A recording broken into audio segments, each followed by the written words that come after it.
Lommel on the calendar puts fear into the eyes and the hearts of everybody that's going to be racing there, just because it's so deep, it's physical, and it's unlike anything that they ride during the season. I think the GP of Lommel is always a very special GP because most of the teams are based around there, because most of the riders are based in Lommel as well. So much of the industry is either based at Lommel or regularly tests there, so they do know the circuit, they do know the land.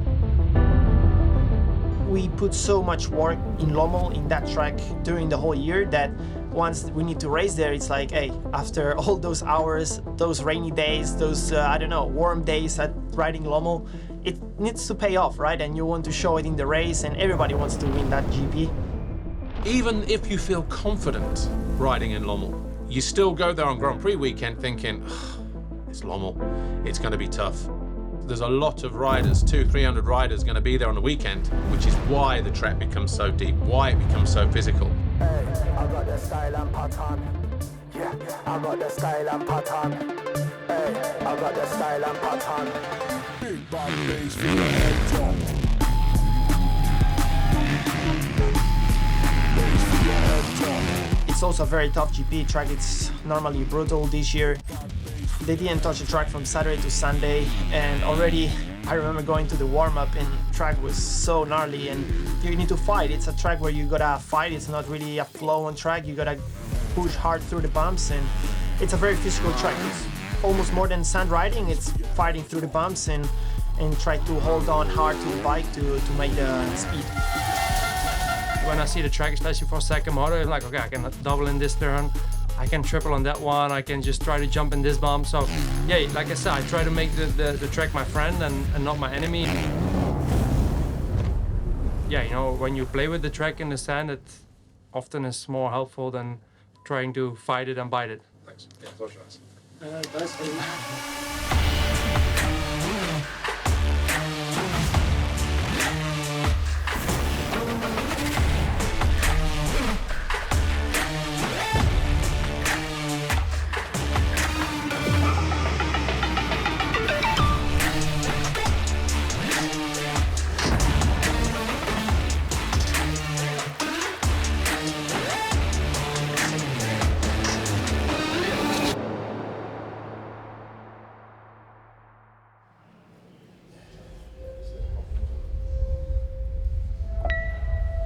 With Brent, we had really bad luck because the first year we supposed to have a real strong rider on the gate. But actually the first year he did only 6 GPs. Then he dislocated his hip in Latvia, so it was out for the season. We worked really hard in the winter time to come back, and he was really again strong and motivated. Then the first qualify start, we thought, yeah, now you can do it. He had a good feeling, everything was fine.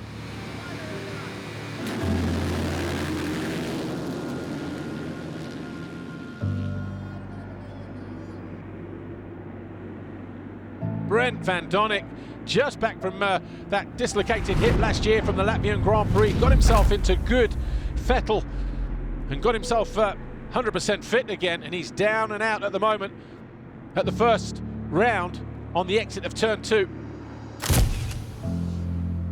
And then it happened in the second corner, another femur broken. Now he's back. We worked again a half year, full gas. He himself also really tough schedule. You know, stands out. Now Lommel, I hope we can go for a top 10 place. He decided to make his comeback in Locket after missing almost 2/3 of the season, and I don't think he really expected the result that he got. He had no expectations coming into that round. He was 8th overall, and he became the first Belgian rider in MXGP this year to actually score points, which was a huge confidence boost for him ahead of his home GP in Lommel.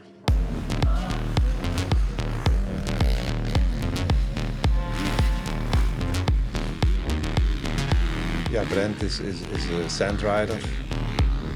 Our goal was actually like top 10, but close to top 5, you know. It's all factory riders, all strong riders, all riders with a lot of experience, world champions. I spoke to Brent on the Friday in Lommel. He described the feeling of his home GP being a Belgian rider with a Belgian team as stressful. I felt very stiff on the bike, and the track was, I don't know, some places really slippery, like on the bottom was hard and the top was soft, and I was struggling. I couldn't get a good flow, but luckily it was only free practice. But he said it was really important for him to make sure he took that time away from everything going on to get a level of perspective, take that time for himself and really have that moment of reflection. He's hugely driven, yet at the same time he's very much a realist, and I think that's a very important quality to have in the sport.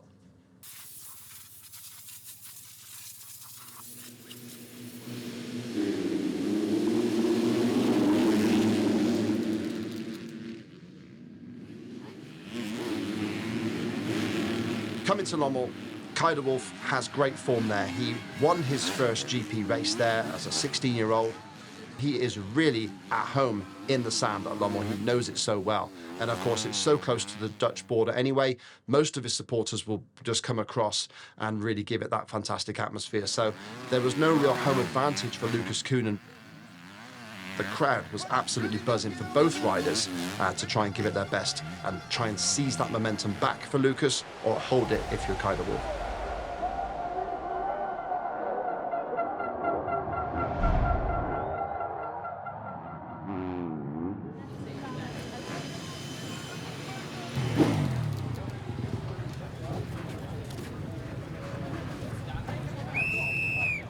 So behind Kay de Wolf and Lucas Koenen in the championship, Simon Langenfelder is not known as a sand specialist, but he does ride a lot there, so he does know his stuff from that scenario. So Simon cannot be ruled out of the equation. And also then behind him in the championship, the 2 KTM as well. Andrea Adamo had to miss the event because of what happened to him in Lockett.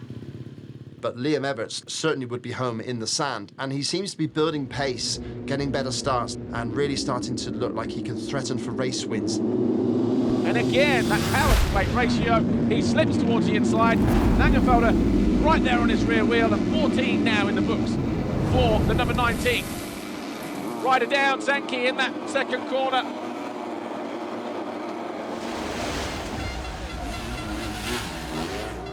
And then you have somebody like Rick Elzinga, who has grown up just across the border and is so fast in the sand. For Rick, it's a real opportunity for him to show his stuff and really look to see what he can do to build his momentum for next season. And he nips at the inside of Elzinga. Elzinga just a little bit offline there, wasn't efficient over the crest. De Wolf now second. Shows him a wheel, cut down nice and early if he can. Yes, he does. Gets on the power. Sasha Koenen knew it was there, but I think it's all over in this next corner as De Wolf gets on the back wheel, holds a nice inside line, and just like that, we got a new leader on lap 5. Kay de Wolf, he had dominant speed. He was so much faster than most of the other riders, and he really did show it. But he just had those crashes again, so he didn't really make as much as he could have done. And De Wolf out of the lead, he had 6 seconds, and there goes Sasha Koenen. Elzinga going by as well.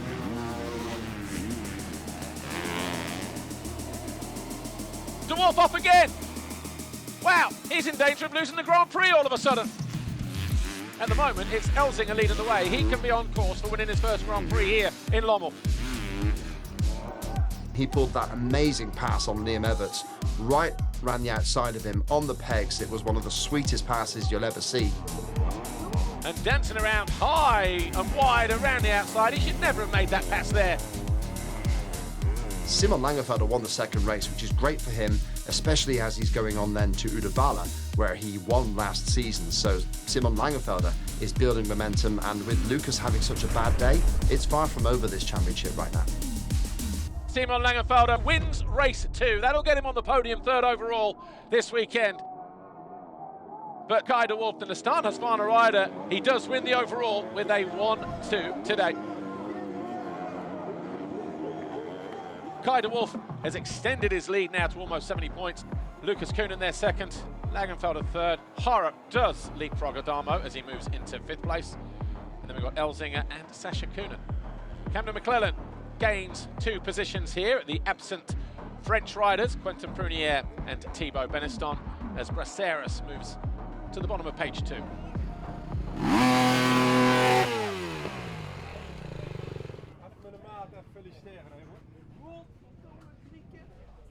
So Rick Elzinger really used his sand racing expertise to his best advantage, and for a second there it looked like he was going to take his first ever Grand Prix race win, and it would have been his first overall Grand Prix win as well after Kai de Wolf's crash. But sadly for him, he did have a clutch issue and he kind of had to nurse the bike a little bit, which in the sand is so difficult because you really have to keep your momentum up.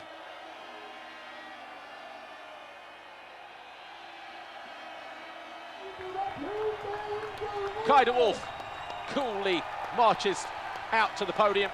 The Nastan Husqvarna factory rider takes the top step for the 6th time this year.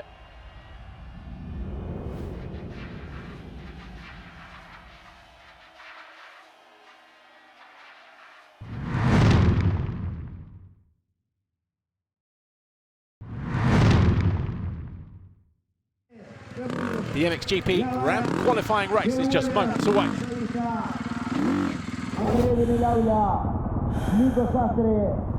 All eyes to the inside gate as the 5-second board turns. Seaward a little bit further out, closest to the middle, and it might be Seaward that gets a good run down to that first turn, but for Landron, I think, or Maxime Renault, possibly the lead Yamaha rider through.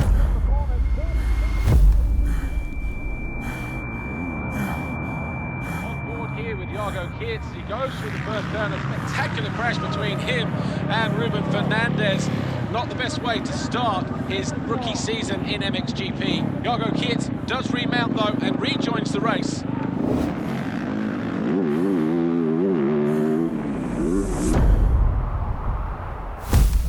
Oh, Geerts goes down hard. He's out of the race. Is he out of the Grand Prix?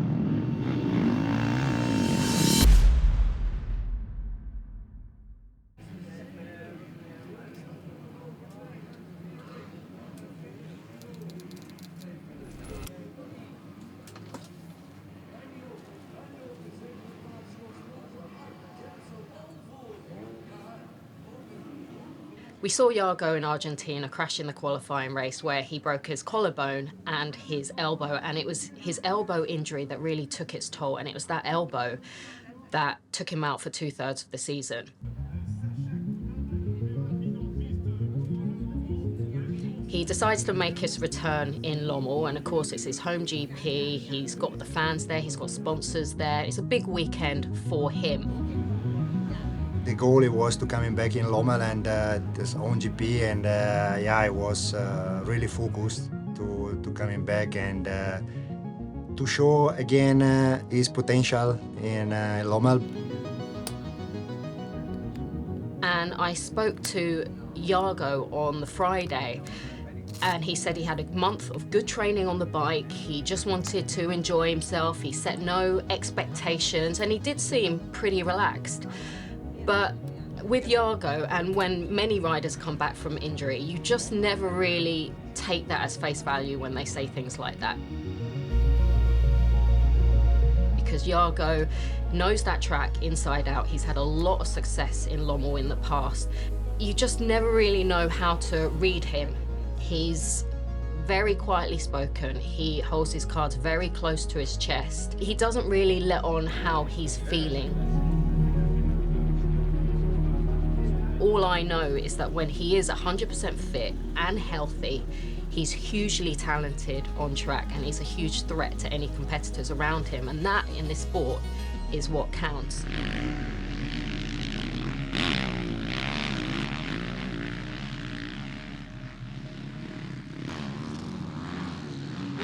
It's quite good. It's quite good. The elbow is quite okay, and the physique is quite okay. Of course, he missed a lot of bike and a lot of time, but yeah, we tried to coming back in Lommel for his home GP, and there was opportunity for him to coming back. But yeah, like I said before, unfortunately, it was not really easy for him. coming back there. Yeah.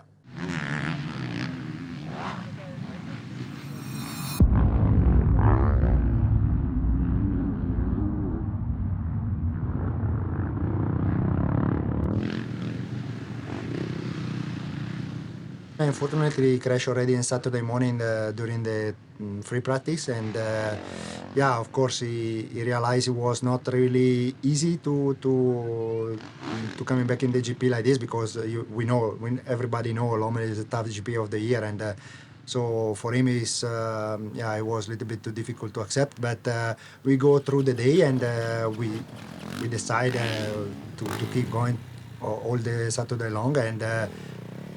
But then in the Sunday morning, it was a little bit complicated to manage the bike and to ride the bike, and then we decided together to skip a race, and I think it was smart decision from his side and from team side, and now we have all the thing to put together again and try to reach his goal and try to be again one of the best of the paddock. Yes.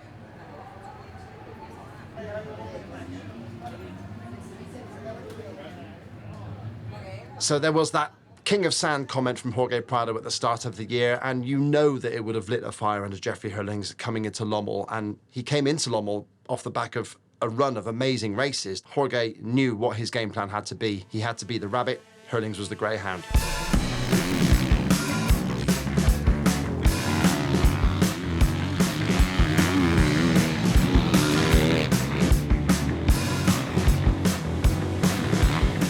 Three in the championship are healthy, and that's a key factor. Tim Geiser, coming in off the back of his Grand Prix victory in Loket, now has a 55-point lead over Jeffrey Herlings, who is in third place. Jorge Prado, he gained ground on him as well, and so from that side, Tim got vital ground over his pursuers coming into the tough sand race, and a place where, when everybody is fit and healthy, Jeffrey and Jorge are probably just that little step more than Tim Geiser. So he could lose a lot of points this weekend if the other two stay out of trouble. Give Jorge Prado a start and a whole shot, and Jeffrey in around 10th place. Can he find his way through traffic? Because Prado, when he gets a start, he can do 2 seconds a lap more than anybody else, and all of a sudden that's a lot of work for Jeffrey to try and close down. I've been watching the behinds. I think you guys do good. It's nice. What? Not too bad. Not too bad. Not too bad. Not too bad. What should they do different? Put more than number 1 on it. You knew that I was gonna say that. And I knew you guys were expecting me to say it.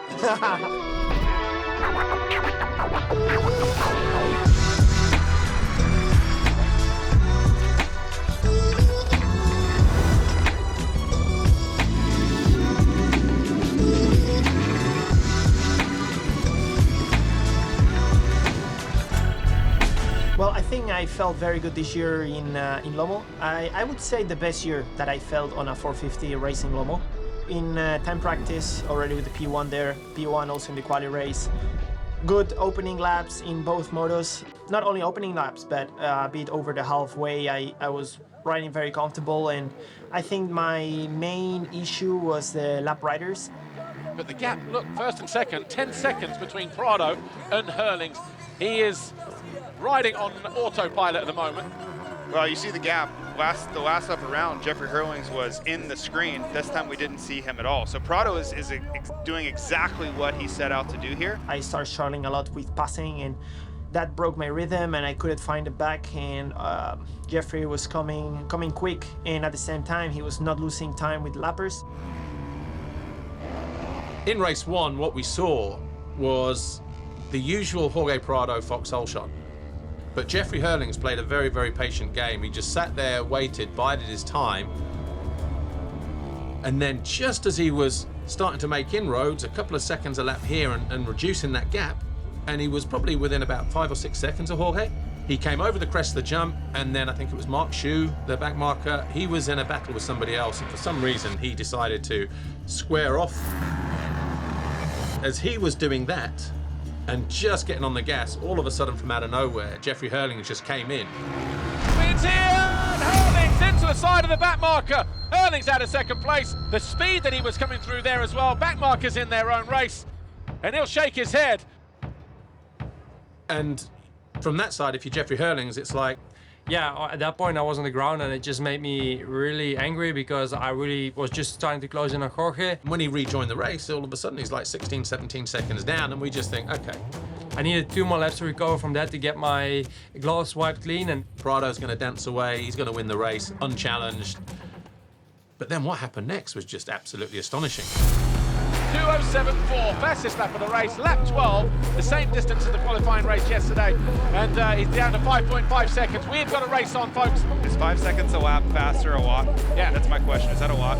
Well, 5 seconds quicker, and the gap is only 5 seconds. Yeah. Fans on their feet, they are urging him on. It's down to 3.3 seconds all of a sudden, halfway around lap 13.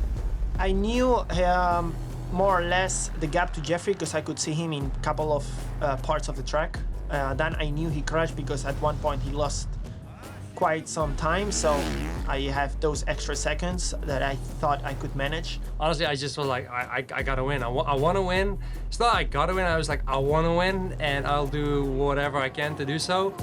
What an atmosphere we've got here once again. Round the outside, he's not going to get through the inside here. We've got traffic ahead of him, doubling on the... And he goes by! He takes the lead. Wow, Prado, where did that come from? Jeffrey Herlings just launched by Prado there. I came from so far back, because like 2-3 turns before that, I was like minus 2-3 seconds still, and I just came in and boom, I passed him without warning. So I don't think he's seen that one coming that quick.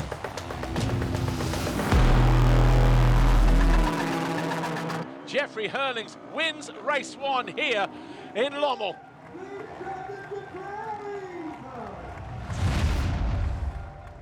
Coming into Lommel, you know, I had high expectations. Obviously, definitely after Lockheed, that second motor was quite impressive, I would say, for myself. I mean, I came from that last, crashed, then crashed again after 2 laps, and then again from almost last came back again to 4th and really close into the wheel of Calvin for 3rd, and obviously Jorge for 2nd. So I had high expectations for Lommel, deep sand, close to home. So yeah, the thing I was going for was and is like just a GP win, you know, that was my goal. And obviously I didn't really care if it was going to be a 2-2 or 3-2 or 1-1, whatever it was going to be. I just wanted to win that GP, cost what it cost, and yeah, that was the goal.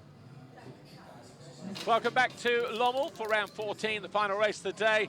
The MXGP of Flanders. We are at Lommel, we're in Belgium. As long as I can make sure I start top 5, then I'm pretty happy. I don't even feel good with all shot. I took all shot in Spain. I was like, oh, what's happening now, you know? So yeah, as long as I get out of the gate between P3 and P5, that would be the perfect scenario.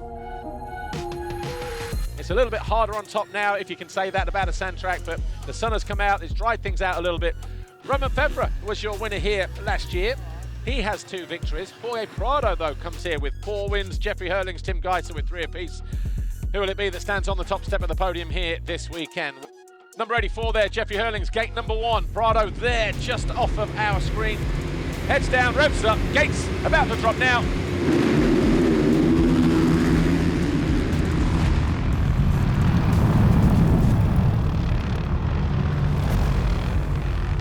Once again, Prado with his 14th foxhole shot of the season. Seawer there in second ahead of his teammate Roman Febvre. Febvre quickly into that second place though. And he would really love to mix things up with those top 3 in the championship. But it's Prado who leads. Febvre second, Seawer, Herlings. When he just came to my rear wheel and there was this situation with the riders around, myself already out of rhythm, let's say, and he was really on a good pace, I could see it coming. I could see he was better than me at that point, and I didn't have anything for him left. I just couldn't regroup or even give it a try. I was just trying to search because I knew I still had like over 15 minutes left, plus 2 laps. So I was like, okay, there's still 20-minute moto, lap riders will still come. I felt comfortable running that speed quite easily, so I was like, okay, now I'm just gonna check where I can try to pass him. He actually in the same turn the lap before, if I'm correct, he also made a little bubble. Prado makes a mistake there, which allows Jeffrey Herlings to gain in on him. He just jumped out of the berm there, ran wide, lucky not to fold the front there. But then he obviously made a mistake himself, and he just handed over the lead actually because he made a mistake. Herlings goes through and does capitalise on that mistake from the number 1.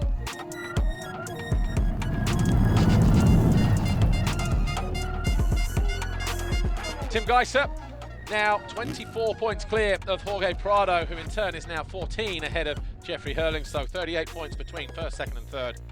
That is what we wanted from this Grand Prix this weekend, to tighten things up a little bit with 6 rounds to go. We asked for it, we got it. It's a welcome return to the podium for Roman Fevre and Kawasaki Racing Team MXGP, 3rd overall this weekend. He does it with a 4-3.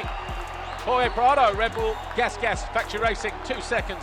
Every single one of these people, riders that stand on the podium today, know exactly what the other person has been through today. Jeffrey Herlings, RedBull KTM Factory Racing on the top step for the 106th time, his 147th podium. Tim Geiser continues to lead the championship, but his lead has shrunk from 36 to 24 between himself and Jorge Prado. Jeffrey Herlings gaining 5 points over the course of the weekend on Jorge Prado.